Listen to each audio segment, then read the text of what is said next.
Hi friends, good morning. ఈరోజు మా ఇంట్లో వామ మొక్క గురించి మీకు చెప్దాం అనుకుంటున్నాను.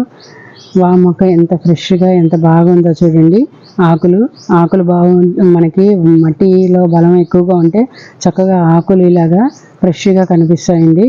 ఈ ఆకుల్ని మనం బజ్జీలు వేసుకుని తినచ్చండి. శనగపిండిలో మంచి ఈ ఆకులను కోసుకొని చక్కగా బజ్జీలు వేసుకోవచ్చు. ఆరోగ్యానికి కూడా మంచిదండి. అట్లాగే ఈ ఆకులు చిన్నపిల్లలు ఉన్నప్పుడు వాళ్ళకి జలుబులు, జ్వరాలు, దగ్గులు వచ్చినప్పుడు ఈ ఆకులు కషాయం కాచి చల్లార్చి దాంట్లో కొంచెం ఒక స్పూన్ తేనె కలిపి వాళ్ళకి ఇస్తే త్వరగా తగ్గిపోతుందండి.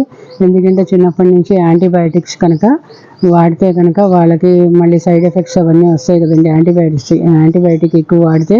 అందువల్ల మీరు చక్కగా ఈ ఆకుల కషాయాన్ని, ఈ ఆకులు, తులసి ఆకులు కలిపి కషాయం చేసి దాంట్లో తేనె కలిపి వాళ్ళకి ఇస్తే చాలా త్వరగా తగ్గిపోతుందండి జలుబు, జ్వరాలు. ఈ మొక్కను పెంచుకోవడం ఏమంత కష్టం కూడా కాదండి. దీనికి చీడ అవన్నీ కూడా చాలా తక్కువగా వస్తాయండి.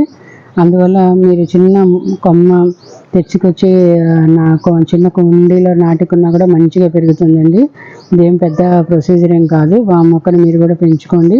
చక్కగా అవసరమైనప్పుడు ఉపయోగపడుతుంది. ఇది ఇంట్లో బజ్జీలు కూడా వేసుకోవచ్చు.